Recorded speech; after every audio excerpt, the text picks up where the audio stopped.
대한민국을 대표하는 명산 설악산에서 언제 어느 순간 닥칠지 모르는 사고를 막기 위해 구슬땀을 흘리는 사람들이 있습니다. 천길랑 떨어지 사시사철 안전하게 산에 오를 수 있는 건 보이지 않는 곳에서 우리를 위해 노력하는 그들이 있기에 가능한데요. 촌각을 다투는 위급한 구조 활동까지 설악산 특수산악구조팀, 그들의 이야기를 들어봅니다. 거대한 화강암이 우뚝 솟은 장엄한 설악산, 기묘한 바위와 그 사이 단단히 뿌리를 내린 푸르른 나무는 그저 감탄을 자아내는데요. 이곳을 지키는 8명의 대원이 있습니다. 바로 설악산 특수산악구조팀. 올 1월부터 구조활동을 시작한 이들은 베테랑 팀장님과 함께 움직입니다. 그런데 아무리 날고 긴다 해도 이 넓디 넓은 설악산 구석구석을 8명이 커버하기엔 쉽지 않아 보이는데요. 인원은 뭐 턱없이 부족하죠.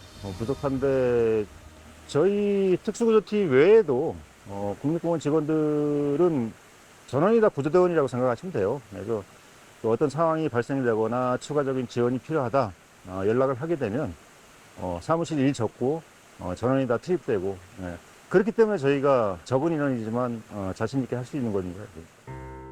사고가 발생하면 특수산악구조팀뿐 아니라 119 산악구조대원, 국립공원 직원들이 모두 의기투합해 본격 구조에 나서고 있습니다. 짙푸른 설악산의 숲속은 위풍당당 아름다움을 뽐내지만 주변 경관에 취해 방심하다 보면 아차하는 순간이 찾아올 수 있는데요. 눈 피해 부러진 나뭇가지나 고사목 등 위험 요소가 도사리고 있습니다. 올겨울에 눈이 많이 왔지. 지금 봐봐. 이게 다 설해목이잖아. 지금이야 길이 없는 곳이지만 수소공원 쪽에는 산막들이 직접 다니는 곳이잖아. 그런 곳에서 이렇게 뭐 썩거나 이런 것들이 강풍에 의해서 한 번에 넘어지게 되면 큰 사고가 발생되겠지, 그지? 그래서 그런 것들이 직접 현장을 찾아 팀원들을 꼼꼼히 교육시키는 이유가 있다는데요. 정확한 이유를 알아야 거기에 대한 원인도 찾고요. 그다음에 계절별로 그런 상황이 많이 발생이 되거든요. 그래서 그런 것도 저희가 적절히 좀 정확하게 이해를 해야 되고, 다만 이제 사람들이 안전상 문제가 될 만한 곳은 좀 제거를 하고 나머지는 그대로 놔두고 있죠. 안전을 위한 조치는 산속뿐 아니라 사찰 바로 옆에 자리한 나무도 예외가 아닙니다. 혹시 모를 안전사고에 대비해 로프를 타고 올라가 미리미리 제거합니다.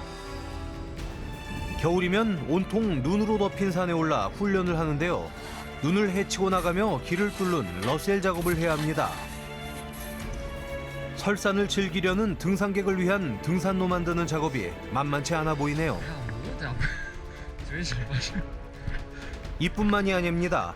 겨울이 지나 해빙기가 되면 얼었던 땅이 녹기 때문에 낙석 사고가 발생하기 쉬운데요. 등산로를 덮칠 수 있는 낙석은 미리 떨어뜨려 제거하는 작업도 필요하죠. 계절마다 필요한 작업들을 직접 훈련을 통해 익히고 몸에 배도록 하기 위한 현장 점검. 팀장님 한마디 한마디 놓치지 않으려고 꼼꼼히 기록하며 오늘도 성장해 나갑니다. 참고해야 될 내용들 있잖아요. 불법이 많다든지 이런 것들 적었고, 난이도가 어디가 높고 뭐 이어지는 샛길이 어디가 있는지 이런 것들을 적었습니다. 많이 도움이 되나요? 적어놓으시면? 그럼요. 저는 아직 온 지가 얼마 안 돼가지고 알아야 되는 부분이 많아서 계속 적고 있습니다. 오늘의 이런 훈련이 시민들의 안전과 생명을 책임져줄 자양분이 되겠죠. 지금 저희 특수구조대에 신규 직원이 3명이 있어요. 3명이 있는데 첫 발령을 설악산에 받아가지고 굉장히 좀 힘들 거예요. 그러니까 산의 규모가 작으면 단시간 내에 하겠지만 여기는 워낙에 규모도 크고 해야 될 일도 많고 그래서 굉장히 좀 복잡할 거예요. 그래도 왔으니까 이 양지석 대원은 현재 응급구조사 1급 자격을 갖고 있고요. 지금 현재 와서 활동한 기간은 이제 한 5개월 남짓 되는데 역시나 현장에서 환자를 처치하거나 환자를 대하는 모습이 역시 다르구나 하는 그런 장점이 있고요. 우리 윤태정 대원은 지금 제일 막내죠. 나이도 26이고 등반도 굉장히 열심히 해서 굉장히 좀 고난이도의 등반까지 했던 그러한 친구고, 김정식 주임 같은 경우에는 아이스 클라이밍 국가대표까지 했어요. 워낙 뭐 등반은 굉장히 안전하게 좀 잘하기 때문에 가장 믿음이 가는 친구죠. 신입대원 난치지 않아요? 네, 신입대원 아니고. 오늘 참입니다. 오늘 함께하지 않은 또 다른 4명의 대원 역시 설악산 특수산악 구조팀의 든든한 버팀목입니다. 특히 올 1월 1일자로 발령받은 신입대원들은 근무 시작과 동시에 잊지 못할 순간들을 갖게 됐다는데요. 아무래도 첫 구조였던 잦은바위골 출동이 가장 기억에 남는데요.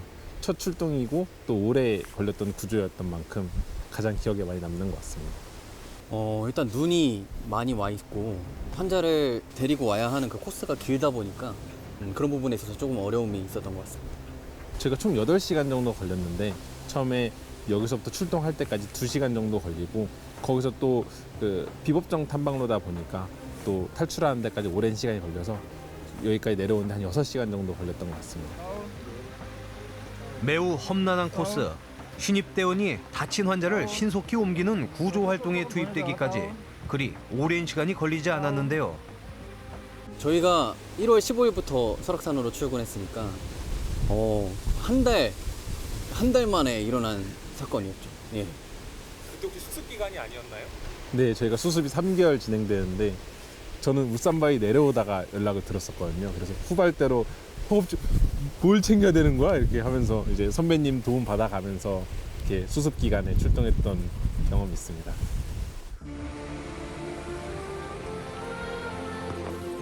전문 구조 요원으로 활약하며 다행히 안전하게 구조해 생명을 살리기도 하지만 울산바위 구조에 나섰을 당시엔 망자를 수습해야만 했습니다. 직접 자의를 타고 내려갔던 5년차 김종식 대원은 당시 상황을 또렷이 기억하고 있습니다. 그때 울산바위 거의 정상부에서 그 자이를 타고 내려가니까 크랙 사이에 그 나무에 걸쳐져 있더라고요. 첫 봤을 때 빨리 이제 병원에 좀 보내야 되는 분이구나. 망자는 생각은 안 하고요. 네. 뭐 수색 지원이 나와서 뭐 나간 거지만 빨리 구해야 되는 사람이다 생각하고 집에 오면은 왜 이분들이 사고가 나고 왜 죽어야만 했을까 그냥 안타까운 거죠. 안타까운 거죠. 그래서 그냥 저 트라우마보다 그게 안타까워서 그냥 가끔 맥주 한잔 하면서 그냥 하루 있었던 걸 뒤돌아보고는 보는 시간을 좀 가지고는 합니다. 불의의 사고에 희생되는 사람이 없도록 법정 탐방로뿐 아니라 비법정 탐방로까지 산에 오는 모든 이의 안전을 위해 쓰는 대원들. 조난사고 예방안전 길잡이도 직접 설치합니다. 하지만 아무리 대비하고 예방한다 해도 산의 무서움을 간과해선 절대 안 되는데요. 25년 경력 500여 건 구조에 나섰던 특수산악구조팀 베테랑 손경환 팀장이 꼭 해주고 싶은 이야기가 있다고 합니다. 다 그렇지는 않겠지만 지금까지 만약에 목적만 가지고 산행을 했다라고 하면 굉장히 좀 힘들고 재미가 없었을 거예요. 그런데 지금 특히나 이 국립공원 지역에는 볼거리가 너무 많아요. 그런데 지금까지는 관심 밖이었죠. 그러니까 내가 가고자 하는 정상만 목표로 생각하고 빠르게 올라가다 보니까 체력도 고갈되고 하는데 산행 속도를 뭐 몇 분을 이동한 다음에 몇 분을 쉬어야 되고 이런 것 말고 천천히 이동하시면서 주위에 그런 볼거리를 스스로 좀 찾아보면 갔다 온 이후에도 남는 것들이 굉장히 많을 거예요. 그리고 국립공원이 왜 이래서 국립공원인가 그거를 아마 스스로 느끼게 될 것입니다. 어제도 오늘도 설악산의 최적화된 구조대원으로서 최선을 다하는 설악산 특수산악구조팀. 안전과 생명을 향한 그들의 노력은 계속됩니다. 설악산에 오르는 모든 분들의 안전한 산행을 기원합니다.